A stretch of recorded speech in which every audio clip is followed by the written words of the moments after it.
সৈয়দ কিরমানির উইকেটটা পড়বার সাথে সাথে ভারত অল আউট হয়ে গেল ১৮৩ রানে। সবাই ভীত সন্ত্রস্ত। বিপক্ষ ওয়েস্ট ইন্ডিজ এত কম রানে কিভাবে জেতা সম্ভব, হাল ছেড়ে দিল সবাই।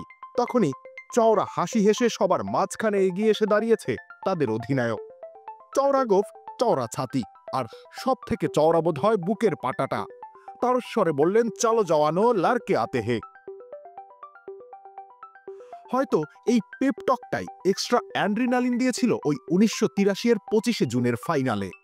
অশ্বমেধের ঘোড়া ওয়েস্ট ইন্ডিজকে থামিয়ে লর্ডসের আকাশে নীল রামধনু রাঙিয়ে বিশ্ব জয় করেছিল সেই হারিয়ানা হারিকেনের জওয়ানরা। ম্যাজিক হার্বাল টুথপেস্ট দূর করে দুর্গন্ধ সৃষ্টিকারী দাঁতের সমস্যা। ইয়েস, দেখাও তোমার ম্যাজিক। আর সামনে সিংহের মতো রাজকীয়তায় চওড়া গোফের সেই লোকটা লর্ডসের ব্যালকনিতে তুললেন প্রুডেন্সিয়াল ট্রফিটা, যেন জানান দিলেন, আমি বিশ্ব জয় করে ফেলেছি। ইনি কপিল দেব রামলাল নিখাঞ্জ। তার আবির্ভাব এমন সময় হয়েছিল যে সময় ভারতীয় ফাস্ট বোলিং ব্যাপারটা বাঘের দুধের মতোই কাল্পনিক। ১৯৭৭ সাল পাকিস্তান সিরিজ আবির্ভাব হলো তার। যেন বাঘের দুধের কাল্পনিক চাহিদা মেটাতে স্বয়ং বাস্তবের বাঘ নেমে এসেছেন ভারতের হয়ে খেলতে। যেন সৃষ্টিকর্তা রুক্ষতম মৃত্তিকায় বপন করলেন তার ঝুলিতে থাকা উর্বরতম বীজটি। দুটো সিরিজেই বুঝিয়ে দিলেন তার সিংহ হৃদয়ের অন্তর্নিহিত উপন্যাসটা, I shall go to the top, to the top. মধ্যবিত্ত ঘরের অতি সাধারণ হয়েও তার সুঠাম গহন আর অ্যাথলেটিজমে মুগ্ধ হয়ে চণ্ডী গাঙ্গুলি একবার বলেছিলেন, কি ফিটনেস না, দেখে মন ভরে যায়। একটা ছোট্ট শহরের ছেলে, পেছনে ছিল না মুম্বাই লবি, ছিল না সুইং পরিবেশ, তবুও এতগুলো প্রতিকূলতাকে জয় করে বাবার দেওয়া সাহসটাকে হাতিয়ার করে ইতিহাসের ফিনিক্স পাখির মতো আবির্ভাব তার। ভারতীয় ক্রিকেটের বিস্ময়। যেমন ভয়ঙ্কর গতিময় বোলিং, তেমনি সুইংয়ের পরিবেশ ছাড়াই রেকর্ড ৪৩৪ উইকেট। তেমনি মার কাটারি ব্যাটিং, ব্যাট তো নয়, যেন হাতির গদা, যে এক হাতে গুড়িয়ে দিতে পারেন প্রতিপক্ষকে। যেন বিশ্ব ক্রিকেটের অলিখিত সর্বনায়ক, যিনি কঠিন পরিস্থিতিতেও অভয় দেন, নাই ভয়, হবেই জয়।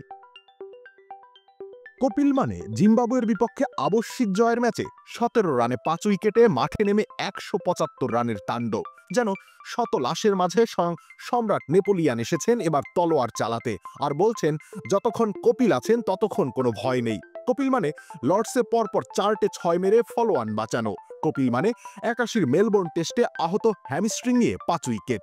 কপিল মানে অসুস্থ শরীরে হিরো কাপ ফাইনালে লারাদের তুবড়ে দেওয়ার মতো বোলিং। কপিল মানে ৮৩-র ফাইনালে স্নায়ুচাপ ধরে রেখে অতটা দৌড়ে নেওয়া অবিশ্বাস্য ক্যাচ। সাংবাদিক গৌতম চট্টোপাধ্যায়ের কথা অনুযায়ী তিনি হলেন ধোনির আগের ধোনি, দ্রাবিড়ের আগের দ্রাবিড়, সৌরভের আগের সৌরভ, শ্রীনাথের আগে Srinath.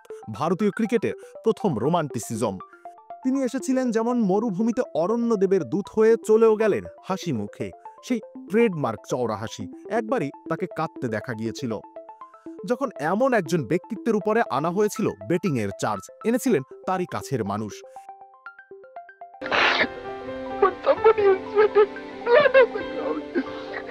Somebody can just come out and make a statement. And my family loved one. My wife couldn't sleep. I hold my daughter whole night. This is what I get in that. ইলিয়াসের বুকে ছুরির আঘাতে ক্ষতবিক্ষত করছে Brutus. চওড়া ছাতির সেই লোকটা যেন শিশুর মতো ভাবলেশহীন কান্নায় আর্তনাদ করছে, মুক্তি দাও আমায়, মুক্তি দাও। দীপাবলির সন্ধ্যায় প্রেস কনফারেন্সে তিনি যখন আচমকা অবসরের কথা ঘোষণা করলেন, যেন অমাবস্যার আধার গ্রাস করল আকাশের চন্দ্রদেবকে। চারদিক থমথমে চুপ। এতদিন ধরে তাকে বাদ দেবার নোংরা রাজনীতি, মিথ্যা বেটিং চার্জ, যেন নৃশংস হাসি হাসছিল সেদিন। কপিল সেদিন বললেন তার মায়ের সেই অমর বাণীটা, কুকু জাবফি ছোড়না, হাসকে ছোড়না।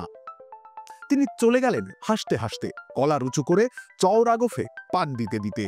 ভারত সেদিন হারিয়েছিল তার প্রথম ও অন্তিম অনির্বাণতম দীপশিখাকে।